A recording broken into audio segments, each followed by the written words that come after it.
At the end of your life, what will be your legacy? What will you leave behind for future generations? For the world, join the World Messenger, Izabela Lundberg, each week as she brings you a new distinguished guest from the business, sports, or entertainment world to share their success, their struggles, and their lessons. They will share their insights into current hot topics that affect everyone. Izabela facilitates an intimate, vulnerable environment to find the true value of humanity and real leadership. Are you ready for your legacy? The legacy that matters? Hello, my beautiful friends. It's Izabela Lundberg, the World Messenger, and I'm inviting you for another epic legacy leader show. Today, I have someone very, very special that not only had a chance to hear speaking in Clubhouse on numerous occasions, but really to hear from others what they say about him and how he is making magic happen on so many levels. Without further ado, I wanted to invite you to hear Jason Sisneros, who is joining us from North Carolina. Is that true? South Carolina, close, in Charleston, South Carolina. Oh, and you in the South Carolina. Oh, Charleston, the beautiful historic city or town, right? It's a beautiful, beautiful city and lots of history and lots of different things that have gone on down here. But more importantly, the people are amazing and it's really gorgeous. The weather is awesome. I love being on the water, so it's a great place to be. Fantastic. And beside the history, also phenomenal food, isn't it? A lot of the Cajun food everywhere and seafood and great place and shops to stop and enjoy outdoor patios and eating. Yeah. Well, you said, yeah, it's beautiful. There's a place, my favorite place to go is called Fig. It's a restaurant. If anybody gets a chance to go to Charleston and eat at a place called Fig, it's unbelievable. The food is great. The service is great. It's really great. So you said that you heard what other people were saying about me. I can't wait to hear that. I will tackle that surely, but what is happening about you, Jason? You are doing phenomenal work in as they say, jack of all trades, but you're doing them so well, which is also unbelievable. You're not linear, obviously. You're doing phenomenal business architecture, making magic happen in a business realm with entrepreneurs and large companies, but also beside being speaker, you comedian. And one part that I also love is your humanitarian efforts and specifically around human trafficking efforts that you're doing. And that is where the word on the street is how much actually you making change and impact. So guys, buckle up because this is going to be action-packed conversation. So Jason, where do we start? At the beginning. I don't know. we're going to start where it starts. Fantastic. So do you mind sharing a little bit for our global listeners? Where did you grow up? Obviously, you are being between multiple different cities at the moment and traveling when you can. Prior to that, you've been all over. So do you mind sharing a little bit about your upbringing and how did you get to be a comedian, but also to contrast that to be involved in human trafficking, something that is also very close to my heart, that it's also such a huge big contrast with skill set, mindset, and definitely impact. Well, it's great. I love to tell the story because, a lot of times we sit around, and this is for your listeners more than anything, because my story, I get bored of telling it, but when we hear people's stories, we want to see ourselves in them and the opportunity that we have when they win and warnings for when they lose and when they make bad decisions so that we can avoid those things. So my story is just my story. I would love and invite everybody to see themselves in the story as we talk. But for me, I grew up in a really strange situation. My adopted father was very abusive. He was a very bad guy, drug dealer, abusive to my mom. And so we would move. We would be in a big city one day and we would be in a little town nobody had ever heard of the next because he'd broken the law or done something and we were hiding out and blah, blah, blah. But that was most of my youth. We really never settled down in any one place, but places like Rocky Ford, Colorado, for instance, and the home of the Meloneers, because they're famous for their watermelons and their cantaloupes. But I met a coach there by the name of Charlie White, who was my wrestling coach, made a big impact on my life. We moved away to another big city and then back to a town called Rifle, Colorado. And Rifle, I met another coach, Coach Daryl Holt, who made a big difference in my life. Somewhere along the way, I had a fourth grade teacher by the name of Mrs. Ivy. And so my upbringing was very unique. And that led into what I learned, which was I learned how to deal drugs. I learned how to fight. I'd been fighting a full-grown man since the first time I stepped in between him and my mom when I was somewhere, between 6 and 8-ish, and started taking those beatings. It's my picture as I'm growing up. My nose is on this side. It's on this side. It's actually a little bit funny now that I'm looking back on it. Wasn't funny at the time. But those things you said, I mean, coming full circle, I believe that a lot of things that happen to us early in life are a primer for God's call on our purpose. And we feel like we're broken. I felt like, I make light of my childhood, but it was torturous. I mean, I would be locked in my room until my face would heal. Sometimes we were very, very, very poor. My mom, I remember standing in line with her to get government cheese and powdered milk. I remember the embarrassment on her face when she had to pay with food stamps for food. I remember walking dirt roads with her to get asparagus off the side of the road, or else we wouldn't eat that day. And, so all of that, I believe, builds character if you allow it. We all have a choice. You have a choice. The way that you were raised, everybody that's listening to this has a choice to define our childhood as something that did damage to us or that lifted us and gave us gifts that normal people don't have. So early in my life, I didn't know this. I had no wisdom. I had no access to a show like you're doing. And so I went the other direction. I became a criminal myself. I fought, I collected money, I dealt drugs, I did all of those things. And it's been, if it wasn't for mentors and people like you and now me and people that are out there that would reach into other people's lives, I don't know. I mean, I actually do know where I would be. Most of my friends are either dead or in prison or died in prison. And I know that that's where I would have ended up, but for the grace of God. And so at some point in time, I met a couple of mentors that said, hey, Jason, you're wasting your life. You're wasting your talent. You should really, think about going a different direction and taking all that energy and that creative energy, because it takes just as much energy and creative energy for you to make bad decisions as it does to make good decisions.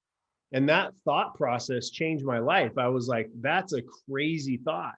I hadn't dealt with a lot of my childhood abuse, the PTSD that you get from all of the things that you go through. But I did get a passion for being on the right side of the law. And I started into a business, and I got married and we had some kids, and somewhere along the way, all of my past sort of caught up to me, because I didn't realize that if we don't learn from our past, we're destined to repeat it. Yeah. And so I did that. I was doing so well. I didn't realize that I had an unconscious need to fail, right? To live up to the words of my adopted father, calling me a loser and saying I was never going to amount to anything and all that kind of stuff. So my marriage fell apart. My businesses fell apart. I went bankrupt 3 times in a row, and fell into a deep depression, because what happens when the process of thought of what you're going to do with your life completely falls apart for all of us, not just me, for all of us. It throws you into a, sort of a crisis mode. Yes. Of who the hell am I? Like, what good am I doing here? And that drove me, I followed that path of thought all the way down to a moment where I the only possession that I had left in my life, I lost my home, I lost my marriage. I was away from my children. I couldn't have a job because I was having panic attacks, didn't even know what that meant at the time. So I couldn't hold a job. I couldn't hold a conversation with somebody without feeling like I was having a heart attack or something.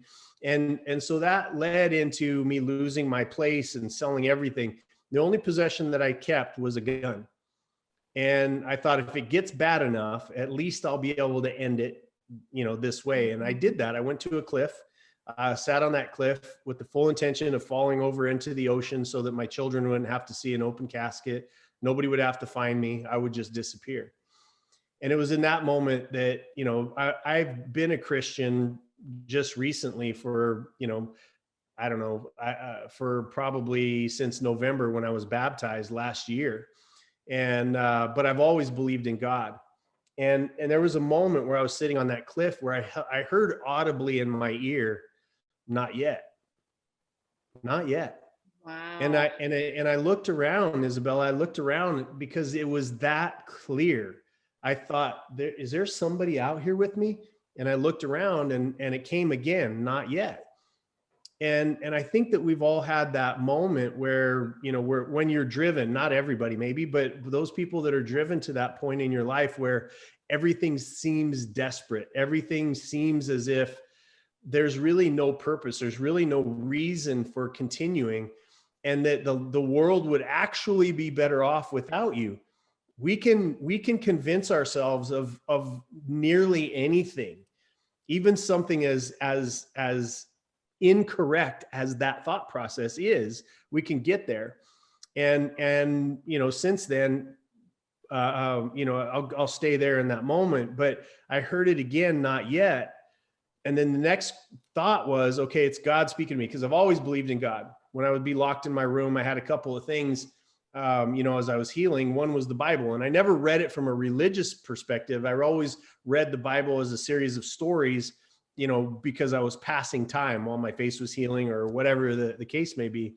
And I had a set of weights that my grandfather made sure that I had. It was one of those old plastic ones that was filled with concrete. It was terrible, but those were the things that I had. And I always believed in God. I've always believed that there was a higher power than man. I always knew that there was somebody that was guiding me, protecting me, speaking to me, not audibly, because I've never before and never since have I ever actually heard the word of God or had a conversation or any of the things that you hear about.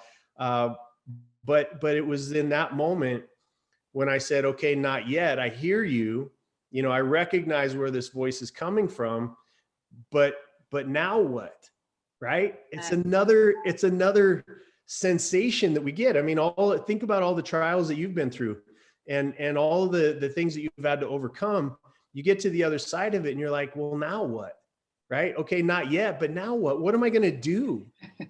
And and I couldn't hold down a job. I was going through all these things, and that led. I'll speed a little bit through the story now, but that led to me going to a homeless shelter because I hadn't eaten in a few days, and I had called everybody that I knew and said, hey, could you send me $10? I haven't eaten in a couple of days. Just Western Union it to me. I can figure out a place to go pick it up. $10, $20, whatever. And to the person, and this was a huge life lesson for me too, to the person, everybody was busy or couldn't help me or had to call me back. Which, how are you gonna call me back when I'm on, I'm homeless? I'm calling you on a payphone, for crying out loud. All of them in homes that I helped them buy. Driving cars that I had purchased for some of them literally with my own money when they were down and out. Gave jobs to for a decade or more. Every single one of those people that was around me for a sycophantic experience.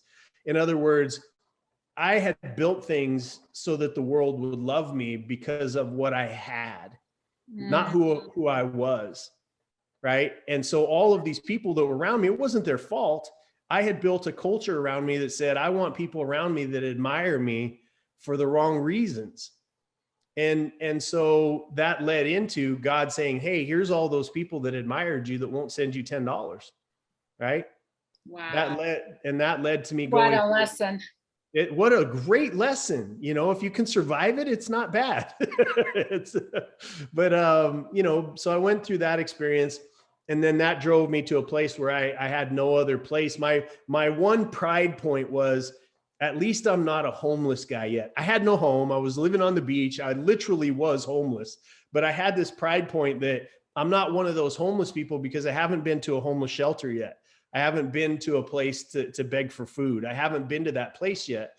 And that day was the day that I became, in my mind, I was already homeless for a month or two, but drove me to that place where, okay, now I have to beg. I have to throw myself on the mercy of another human being to be able to get through this day, to be able to eat.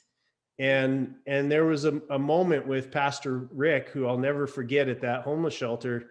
And he handed me 2 books. He handed me the Bible, and he handed me Tony Robbins' book, The Power, Awaken the Giant Within. And I threw the Bible back at him and I said, I've got no use for this crap. I was pissed at God. He didn't care, but I was pissed because, there's churches all around me. Nobody's helping me.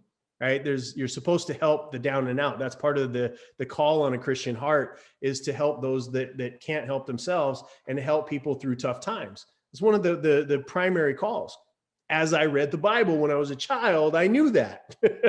And here was all these people that were going to church. And again, I don't want to paint everybody in the same light, but at that moment in my life, it was God saying, I've got to take everything away from you because you're too hard-headed to listen to me and to follow my guidance until we get rid of all this pride. And I think there's a healthy pride too. It's a pride in job well done, pride in your children. There's good pride, but I had all the bad pride. I'm not like these people. I'm not a homeless person. I'm not like one of these bastard children that was blah, blah, blah. I'm different. And it took that moment for me to say, okay, well, I threw the Bible back at him. I took Tony Robbins' book and read in there, and it's a huge, thick book. Yes. Right. But I walked away with this one principle before we start moving the story forward. I walked away with this principle that was, it's in your moments of destiny it's in your moments of decision where your destiny is shaped. It's the only thing I took from the Bible, right? It's the only thing. And so what that meant to me, though, the lesson that it taught me was, hey, Jason, you're homeless for a reason. Hey, you know what? Your wife left you for a reason. These people rejected you for a reason. It was my decisions that had put me in that place where I was having this experience. And it was a mind-blowing realization to say it was in my moments of decision. Not my dad and how I was raised, not my mom and letting me go through it, not the government, not who was president, not who was setting financial policy, not my bosses, not my friends, not the people that were rejecting me when I would call them. It was my moments of decision that had put me in that position. And that's where it started to switch to where personal responsibility, which I believe is one of the sole jobs of a good parent, is to teach personal responsibility to our children. And I didn't get it when I was being raised. So life had to teach me, God had to teach me, and circumstances had to teach me that, Jason, you're ultimately responsible for your own actions. What happens outside of you and happens to you or for you, you have the sole right that was given to you by God of how you're going to define those outward actions. And you get to define them to be something that supports you or something that harms you and gives you further excuses for being a poor excuse for a human being. This is all my internal conversation, right? And then I thought, okay, I'm going to take personal responsibility now for every breath I take for the rest of my life. I'm going to take personal responsibility for, and I'm going to define everything that happens to me in a way that supports me. And this is further on down the road, I'm going to take everything that happened to me in the past and give it a better definition. Oh, poor me, my daddy didn't love me, oh, la, la, la, la. Of course I'm a criminal. Of course I'm a loser. Of course I'm all that stuff too. That man beat toughness into me that created something inside of me that he tried to break. All it did was make it stronger. So thank God he was my adopted father. Right? Thank God he was the person that God put in my life to break me and for me to be stronger in those broken places so that I could grow up to be, and I mean grow up spiritually, I mean grow up age-wise, I mean grow up in every sense of the word, and understand this life is not about me. that even if I have nothing, I still have something to give. That's my love. That's my attention. That's my presence. And I'm honor bound to give that to people who don't have it. Right. I had to take that personal responsibility on, and he created in me somebody who now stands between women of domestic violence to go on the rescues and kick down doors, get bad guys and rescue these little girls, little boys that are being used around the world, and to feed people, to employ thousands of people, to help businesses recover and or thrive so that they have more resources to give to the charities and to those things back in the world, right? To lift people out of darkness that I found myself walking in. I'm familiar with it and I know how to navigate it. And so now I can help people get out of it. That is amazing. And thank you so much for sharing that story from your early childhood. And it's so true. We can be victims or we can be victor in all of that, depending what we choose to do, right? And how to elevate our game and be better with. But you're right, life experience do definitely shape us. It's ironic I'm here in Colorado, but when you mentioned your beginning in Rifle and other parts of it, smaller towns and different landscape and things you've been exposed to, and how we're often very easily conditioned, right? Because you just mirror what others are doing and you accept that as a normal. But when we know better, we definitely change and do better, don't we? And when our environment changes, that's also where we start blossoming and thriving, because that is the conditioning that again expands our horizons and give us more opportunities to truly tap into what we're meant to do. And I love what you said when you discovered religion and Christianity and just the concept of it, right? And not just as a Bible, as a book, but as a concept, what it is really all about and how we can be better humans as a result of it. And one of the things I wanted just to ask you, obviously you continue this journey. And when you said helping now because of experiences, that's why it's so effective in doing the work you do to rescue others under horrible circumstances, but also to understand the mindset of people behind it, right? And then how to navigate that. But in the same time, you're doing something amazing into business world. And I'm just curious, what are you currently doing from the business standpoint when as an architect of and a serial entrepreneur? What are you doing so that those two things are really mashing up very well? Well, the one thing that I didn't do was I didn't graduate from high school. I didn't have an education. And so the only thing that I could do was figure out, okay, I'm going to be a business owner. And those failures that I had, those were interesting because I took really good notes as I was failing. I'm like, okay, my line of credit dried up over here. My, this key employee left at this time, this, and I lost a couple of big customers at this time. Like I kept really copious notes on all three of my failures. And then long story short, I ended up going to work for Tony Robbins, right? That whole thing of reading his book and then seeing something up on a wall and then ending up at one of his events and not having a penny to my name except for the $14 that I had left over from paying for the ticket to be there, that got me a white shirt, a red tie, and a blue pair of pants to go out and get a job and a ratty pair of shoes, to going out and getting a job after I left his event. And then ultimately it led to me getting a job with him as a speaker, partly because of my story, because of my struggle. And then I went on the road. I got to be in the presence of some of the greatest business minds that this world has ever known, Izabela. And I had these notebooks, and I would be like, sir, Tom or Sam or Sally or whoever it was, I'll come over and take your trash out, right? There's this level of humility once you've been homeless. You can't offend me anymore. One of the things God takes away is your pride. And now I know I'm a servant. I'm no better than anybody else, and I'm no worse than anybody else. Two really great things to realize in life. And I took those books and I would sit down. I would cook for people. I offered to take their trash out. I didn't really care. I wanted to be around them so that I could ask them questions. And I took every line, every failure of my own experience. The best that Jason Sisneros had to offer for business caused bankruptcy, right?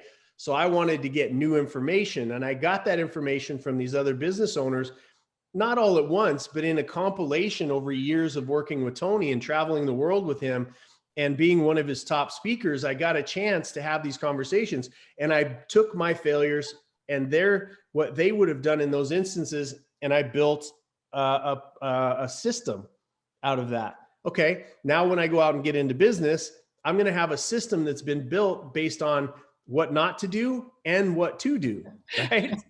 and so I got into the turnaround business. I turned around a few companies, took that money. I started buying companies of my own and really architected. This is my nickname, in the business world. Obviously, my nickname is the Architect, because I architected and got passionate about companies that were failing and that were really hard off, and that you were about to lose 100 jobs or 150 jobs or a third generation business or whoever it was. I got a real passion for these people. And the other thing that I fell in love with in the entrepreneurial space was the hearts of business owners, because we're very unique, right? We will go months without a paycheck to make sure that our people eat.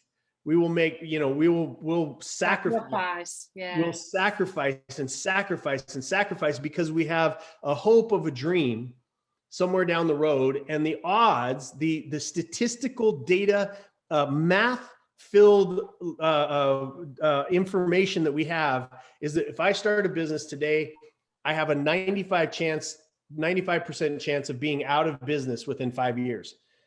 And we still do it. There's something special about business owners, right? And while they're embedded in it, they care so much about other people. They care about they have to. It's a necessity of having a successful business, is that you have to care more about the outcome for your client, and you have to take better care of the people who work for you, or else you have no business. That's what I love about business. Not Amazon and these companies that have unfair rules set for them, with a government that combines with them and holds everybody else down. That's unethical business. Ethical business tells us that we have to be servants. Yes. And it draws the best out of us because it takes our ego out, and we have to be listening and seeing the ways that we can solve problems better than anybody else. Right? Love it. Yeah. So that's what I did. And I started doing it for myself. And then in a few years back, February 2019, I sold all of my companies. And my intent was to retire and to, sort of do the things I was doing in charity. And I'm busier now than I've ever been in my entire life. And it's because I have those resources to be able to say whatever I want to say when I'm on people's podcasts like yours or my podcast, which is called The Bald Avenger Show. I can have conversations and say things other people can't, because you can't cancel me, right? A lot of people are afraid to say what they think because there's going to be some sort of financial ramifications. Too late. Politically correct or whatever it is, with filters, but never sharing true reality of situation and things that we actually need more than ever. So please bring it on. Yes. So that's what my show, that's how it started. That's how it evolved. That's what kind of put me on that road. But in the business world, when I did retire, when I did sell, one of the companies that I kept was my consulting company that we started for a whole other reason than being in the consulting world. We started it so that we could teach business owners how to properly value their business so that we could acquire them in a decent conversation, so they would know the financial conversation that we were having.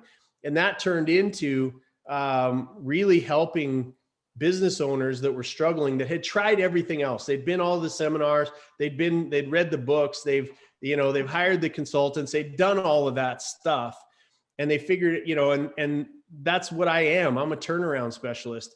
And I was a broke turnaround specialist. I was a broke business owner. I was somebody who had no reputation, no name. Nobody would have lent me money. I wouldn't have lent me money, and they shouldn't have. So what I had to do was I had to sing for my money every day that I was in business.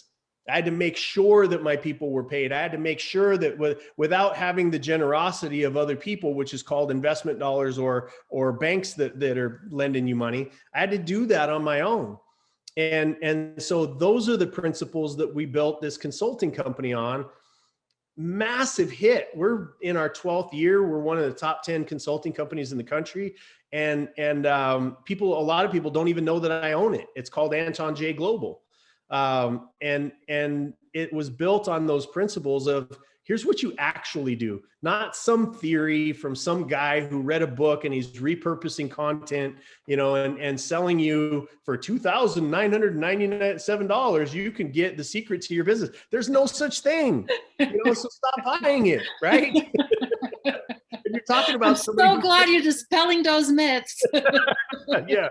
Well, at the end of the day, if you want to believe that you can trade your milk cow in for a pile of beans, and it's going to lead you to a duck that produces an egg of gold for you. If you could, those are fairy tales for a reason, because humanity wants to believe that there's some sort of an easy pill. And there's no such thing. Yes, without really putting effort and without doing personal growth. And everything you shared so far, besides, of course, everybody knows Anthony Robbins, it is taking action and working on yourself and growing yourself. If you did not do that, you will not be here where you are today. And that is amazing, because that can never be taken away from you. And you can never go back to old state, because now you know better. You just can propel forward. You cannot even stagnate, because people don't understand when you reach certain levels, it's like it's no parking, it's not pausing, it's just to accelerate and moving forward, right? And that is what's so beautiful. And as they say, no limits. Everything is just amazingly wide open. But the reality is that we live in society, and you spot on, that want a silver bullet, that want a quick fix, that we're looking for everything and anything outside ourselves. And as we know, you and I very well, everything that is worthwhile experiencing and making it happen comes from within. Well, and it comes from people that have actually lived it. There's this word called competence that doesn't get a whole lot of play in society today, because they'd rather listen to those charlatans that tell you that there's 3 easy steps to this, that, or the other, to losing 10 pounds, or to selling your business, or being rich, or being in a great relationship. There's no such thing. What there is there are principles of behavior that lead to predictable results and outcomes. And if you can find those people, if you can find that information anywhere in the world, you should throw yourself in front of their information at the mercy. That's what I did. I was like, please teach me. I failed 3 times. I lost my wife. I lost everything. Only 3 times? Yeah. Well, 3. I mean, what I learned later on was to fail smaller, right? Yes. It's what the sharpshooters do in the military. They say aim small, miss small. And it's the same thing in our businesses. If we learn how to properly fail, because a successful business isn't successful without a predictable set of failures that you've set in place, that okay, I got to test this, I got to test that. When it fails, your whole company doesn't go under. That thing tells you go left or go right, right? And so that's really what has led to that. And to finish that out, that Anton J Global, our tagline now is we help good people make more money, get more time so they can do more good. Because that's where we raised $3 million last year for charity. It all came from businesses that we had helped, or people that had listened to me or taken my course and done that stuff. That's where it all came from, was the increase from doing business the right way that they got. I knew, because they were already givers, that they would give more when they had more to the things that I cared about, to the things that they cared about, to cancer, to things that I don't even work on. And that's That my is so contribution. beautiful. Like you helping them out to be better and to be more financially secure and accomplished. And as a result, they're supporting the causes that they're very passionate about. And on the end, everybody wins. That is a beautiful business philosophy and circle of life, in my opinion, when you really do apply yourself in such a deep, meaningful, and impactful way. So do you mind sharing a little bit background story about the name of the company? So it's what I did was, at the time when I was forming this company, I had learned a lesson from Tony Robbins himself, actually, which was never name the company after yourself. Because then how do you sell it, right? How do you get out of it? If Tony Robbins isn't there, then what value do you get? And there's a lot of value embedded in his company, but that's the mentality, right? So what I was doing was I was sitting around, I'm like, okay, what can I call this company? And at the time I was adopted, as I mentioned to you, when I was younger, and I found out who my real dad was. I was doing a lot of genealogical work on my dad's side to find out where I came from and who I was. I was born one name, adopted to a second name, and then took back my real father's last name, which is Sisneros. That's my actual family name. And I was doing some research and came across this, this gentleman in our family line who had done some really amazing things, and his first name was Anton. And then I wanted my initial or something in there, so I put J. We were doing some stuff over in Asia, so JAE, which is the last name in J, is very, very popular in Asian in the Asian community. So it was Anton JAE.com. And that became the name of the company. So now it's Anton J Global. We do work around the world. We've helped companies in multiple countries and a ton here in the United States. And we've got a very, very high success ratio. That's amazing. And I love that story because, as you mentioned, yes, but it's energy behind it, right? And intent, and that again, no accident why it's successful and why it attracts people, but in the same time, what you bring to the table and how you tied all this together. When we have that emotional charge and power behind it, and intent and belief before others start believing in us, like you mentioned, without college degree, without even graduating from high school, building multi-million-dollar businesses and selling and buying and helping and supporting so many others to do that. It's funny to have clients that graduated from Harvard, from Yale, from Wharton School of Business. It's funny to me. I love it, because that means that not only do they have a great degree, but they also have a level of humility for a high school dropout, to teach them something that they don't know, right? Wow. And I love that, because everybody can learn from everybody. But I love also, as you just said, that when we take an ego away, when we really humbly accept what we're missing, what we're not sure, or what we don't know, it's a level field that is completely different.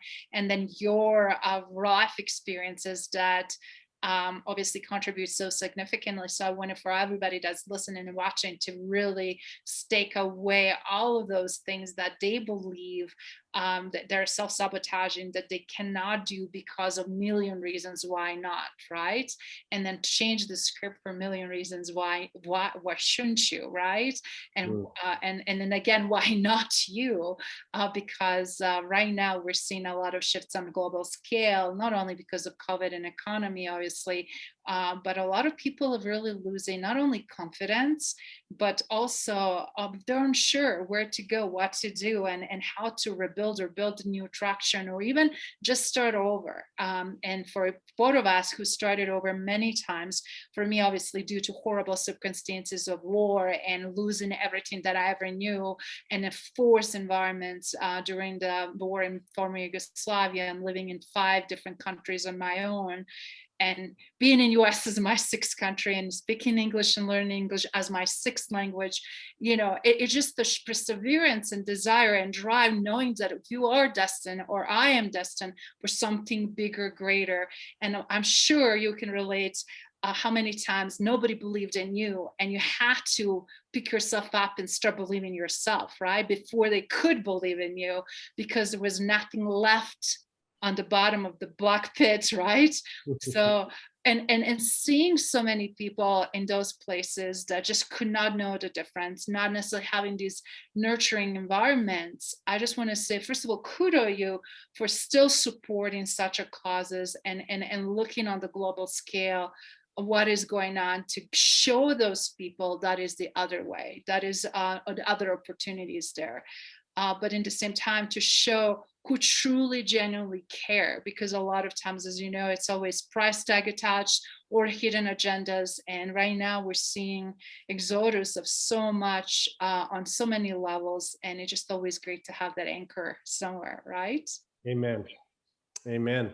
Yeah, I think that today, what happens when you have resets of any kind, and right now you've got COVID, you've got some, or you had a racial reset, you've had so many resets over the course of the last year. Yes.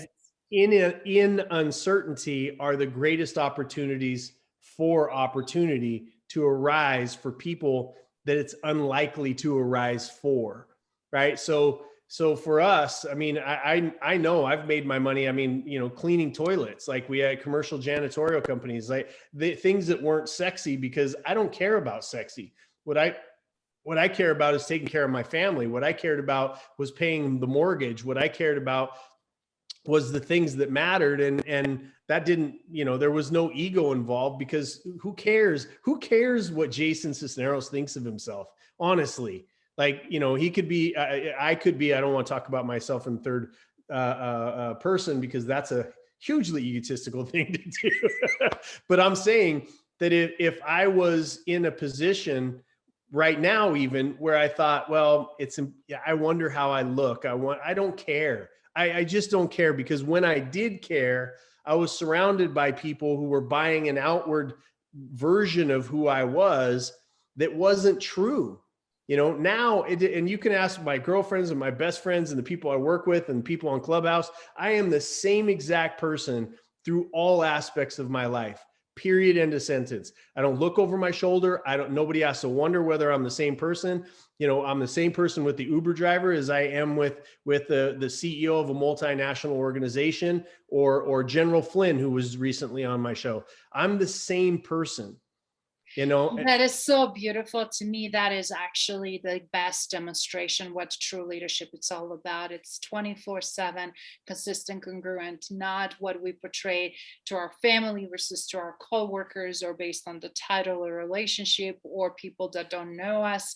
And that's where a lot of people miss it. And I always joke around, they're playing the split personalities, and it's hard to maintain them when you are constantly changing who you are, depending on who you're in front of. And that is again not only core of what leadership it's all about, but I also think it is something that is greatly missing in our business world, that needs to be coming back, that human aspects of it, and confidence and comfort level, because none of us are perfect, but with that imperfection to lead and show up and serve no matter what. And I think that is hugely needed. So I just want to kudos you for doing that. Well, you make a really great point. Everybody today wants technology in their company so that they can become the next Amazon. I'm just telling you, it's a giant mistake. You live in a world of opportunity where if you made a phone call to your customers, if you reached out to them, if you took them out to dinner, if you spent more personal time with your customers, then your business is going to be more successful. We live in a great day of opportunity for most of us that have been like, well, I've got this great app, and all it's doing is it's physically pushing you further away from your customer, which the further that your customer gets away from you, the lower your price gets, the higher the return rates become, the less predictable your business becomes. The closer, I want everybody that if I, again, I've sold all of my businesses except for my consulting company. My consulting company is run by a team of ninja assassins. They're amazing. They learned all of my tactics. They're amazing people. Joe Callow, who's the president of it, Carlos, who's been my COO for over 15 years. The people that work in my organization, We want people as close to us as we can possibly get them, right? Because we care. We care about that relationship. Connection. Yes. It's a human connection. And that's, to your point, it's missing. You know, Bill O'Reilly, you like him or you don't like him, I don't really care. He's somebody who's did an amazing job with his career.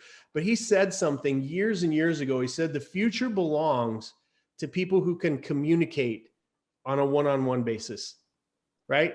And we're so wrapped up in our phones and our connect, right? Not just the communicate, yeah, not just communicate, but that's part of communication. We think that communication is, I'm talking at Izabela. You and I are connected. Like we have a relationship. You know, I care about what's going on with you. You care about what's going on with me. And that's going to continue to grow over time, because that's how the world is supposed to work. We're not supposed to be doing meetings over Zoom. We're not supposed to have this pandemic have us, you know, all of a sudden realize we don't need each other. What it did was it had the opposite effect. We realized how much we need each other, even through a social media app called Clubhouse that blew up during this, because it was the opportunity for people to connect, even with just their voices, to connect on a real soul level and have real conversations, and not have people talking at you through some box that you don't have any interconnectedness with. That is so very true. And I love it what you're saying. And then what is also beautiful, even as you just mentioned Clubhouse, when you just hear the voice, it's just such a beauty, because you know who is real, you know who is fake, you know who is pretending. You just feel energetically, vibrationally, but intentionally, and with choice of the words also, who you can trust. And it's so amazing, because certain people just automatically gain that trust, because they exude a trust and they give and trust back. So with that in mind, obviously you've been so many times around the block, you did so many great things. I'm just curious how comedian aspects plays the game and with everything else, when that started, and just tell us a little clip of some comedian things you do. I'm just really curious when that started and what that looks like. Well, it's an evolution, really. I mean, like anybody else's life, it's an evolution. And when I was finding that I had a voice online with my podcast, I look back through history, and you could go all the way back to Shakespeare. You know, you could go back through all the greatest writers of their time, and you find that they make fun of or tell stories around the crises of the times, and they couch them in stories with fictitious people in them or other story or whatever. And the comedians especially were able to address, and are able to address, maybe not so much these days, but are able to address it in a way where we laugh about it. And they're like, I can't believe she just said that. I can't believe he just said that, but it's exactly what I was thinking. Right. And so comedy for me, there's a lot of garbage out there right now. I mean, the comedy world is full of people who think that it's shock value, and I can say the most disgusting, nasty thing just to sort of elicit some sort of an uncomfortable laugh from somebody, to a point where now even the Comedy Central shows that you have laughter pumped in, because they're not funny. They're not funny. Mm-hmm. And there's only so much you can take, on one side of the equation. This isn't a political statement, but it's not funny to make fun of Trump anymore. Like how many comedians do we need? One or two for sure. You know what I mean? For sure. We need overused when it's overused and when it's over pluralized, no matter what it is, right? It doesn't matter. Like how many, and so it's so one-sided, and it's so, and then the people that are comedians, this is a symptom. Like there's a saying, the canary in the coal mine, right? They would put a canary down to see if there was any poisonous gases. And if it came up alive, the people would go down into the mine and start mining for the day. If the canary came back up dead, that meant that they needed to air it out, because they would die as well from breathing that. And so our comedians and our comedy world is a canary in the coal mine for a society. And when you start canceling comedians, you are canceling the First Amendment, the right to free speech. Now, I know that there's a lot of things that people say that are ugly, but I would fight and die, as our ancestors have, for the ability for them to be able to say that. You talked about what country did you say you're from? Originally from Yugoslavia, from Croatia. So yeah, so from Yugoslavia, right? From that area. How much back in the day, especially, right? If you criticize the government, what would happen?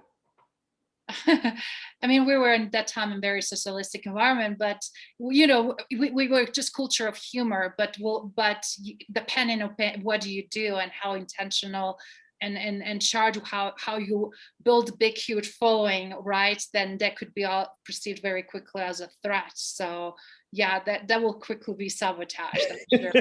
That's what I'm saying. So if it's because of what you say. And if your words are finding a home that gathers people together, yes, you are a threat to yes, a socialistic, communistic, totalitarian, Marxist type mentality. Yes. Period. End of sentence. So when we have the United States of America as a bastion of freedom, that is one of the cornerstones, is the freedom to be able to say whatever the hell we want. Now, we don't have to agree with it. If we don't like something somebody says, or we don't like a comedian, just turn the channel. Don't go after everybody that's ever paid him. Don't go after the sponsors. Don't go after Pepsi. Don't go after Coke. That is the beginnings, if not a cornerstone, of that socialistic, communistic side of the world. And so comedy, for me, to get back to your original question, became an exercise in the free speech and modeling some of the greatest voices through history that changed the world through their comedy, right? Mm-hmm. Those voices that were criticizing a government that had overreached, that were criticizing racism in a day and age when it was more accepted, criticizing the abuse of women and holding them down and breaking those. That's the icebreaker. That's the tip of the spear, is our comics, to be able to say the things that get people going, that's not right. Like, women should have the right to vote. You know what? That's right. That person's skin color should have nothing to do with their opportunities in life. You know what? That's right. Like, we should, on and on and on throughout history, it's been our comedy and our writers that have been able to be the tip of the spear in a rebellion that is necessary from people that would gather and gain and garner so much power that they would influence and utilize us as servants, right? And that's what's going on right now. You have Amazon working with big media, working with the government, working with social media, on and on and on, to quiet voices that say anything about their overreaching power. Very, very true. We have a lot of polarization and we have a lot of skewed views, and people are also receiving information from that digital footprint. And when you also have ownership of the magazine that is being reputable and very well known, and when you also have a team going on over and over with the same narrative, quickly things are definitely shifting, and you find more and more division and versus more a diversified way of thinking, right? But I love that you challenging yourself in a new way and going in uncharted waters with comedy, because as we see in the film, as we see in the documentaries, also tremendous need to really change the script and change the type of stories and really change the different outcomes from we traditionally been seeing. So I'm so looking forward to hear some of your comedy moments, and also some of the topics and things you're going to be addressing in their future. All of them, from this toxic masculinity to, racism, I believe, is dead, except for the people that profit from it. Like, there's all, and here's the thing of why I think my comedy has worked in the past, is working now, will work in the future, is because it's telling a truth. I'm out in the real world, you're out in the real world. You're one skin color, I'm another skin color. You're from one country, I'm from another country. You're one sex, I'm another sex. Like, we have this diversity of views, but I love you. And they can't stop that.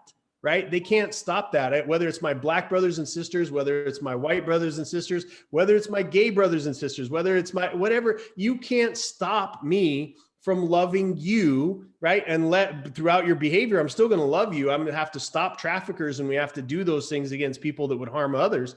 But at the end of the day, we're starting to understand. We're not judging each other by each other's skin color anymore.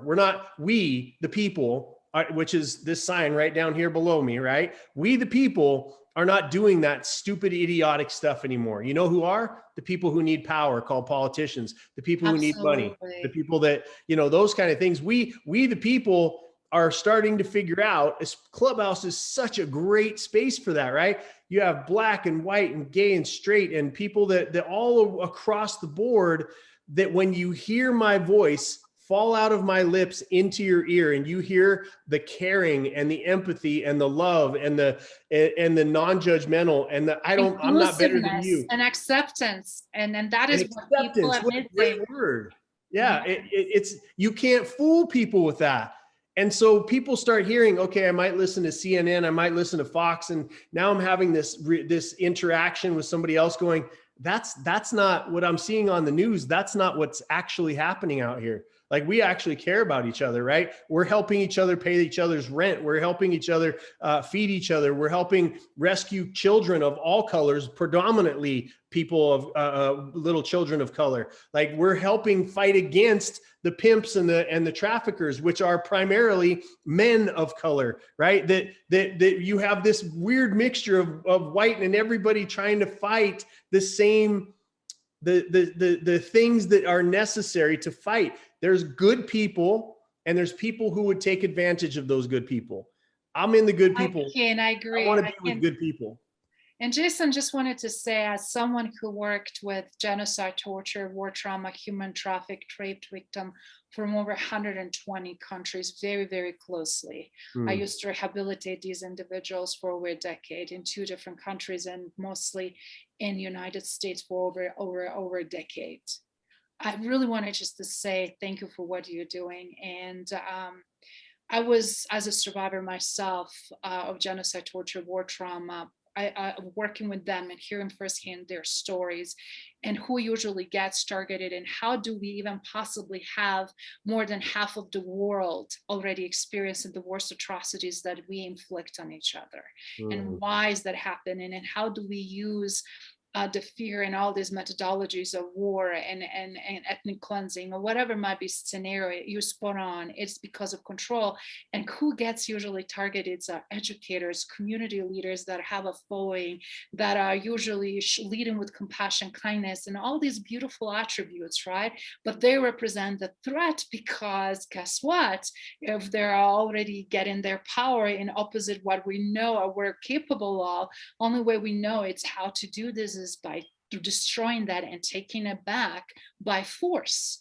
And I think we have a huge opportunity now to change the script and really show how we can even reconcile, but also how can we solve some of these complex issues. And I cannot wait to disclose more what I'm doing and opportunities where we can truly now leverage technology and digital footprints and media, as well as documentaries and film productions that can really, really help to entertain, but also educate and empower. Because right now, more than ever, I really believe that those 3 things will change the landscape that desperately people are craving for. So with that in mind, my friend, I want to ask you, obviously being around the block many times, and you accomplished so much. So what is left in your bucket list? And also, what would you like your legacy to be? That's a great question. I've actually thought about it from a perspective of, I did this exercise a while back where I went to my deathbed, and then I took it a little further, and I went past my death and was looking back on my funeral, and and then the legacy of my children, and so on and so forth. And really, what I want on my headstone as my legacy is that here lies a man that he's suffering as much as he could, and I want my children, and I want everybody at my funeral to be laughing about the experiences that we had together, about, crying over the lives that we changed, that would be there and present and wouldn't have been free if it wasn't for our efforts. I want it to be a celebration of a life well spent. And I think that ease suffering is the legacy that I want to leave, but one of laughter and one of joy and one of happiness and one of acceptance and loving each other and realizing that we as the individual, anybody that's listening to my voice can understand our lives are not dependent on a centralized government somewhere. It's not dependent on our neighbor, our past, our future, our skin color, our sexual preference, our gender. It's not dependent on any of that. Yeah. We're a miracle. You're a miracle. You outran 60 million sperm or whatever it was to become the one that became you. And you start out as a winner, and we forget. World wants to teach us doubt, right? It wants to teach us that we're less than, and we're not. There's nobody that's watching this. My girlfriend has on her computer this beautiful picture, and it says, the quote underneath of it says, "You'll never look into the eyes of a person who God does not love." And if we could all operate on that principle, the world would be a much better place. That is so deep. I love it. Thank you for sharing that. That is so deep, and the perfect way to conclude this amazing conversation on this Legacy Leaders show, Jason.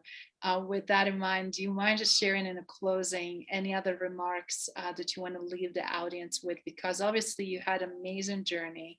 You chose better over time. You built and pushed yourself further and further. And as a result, now you are able to not only consult and support, but also solve some of the worst possible situations that we are still facing in modern times.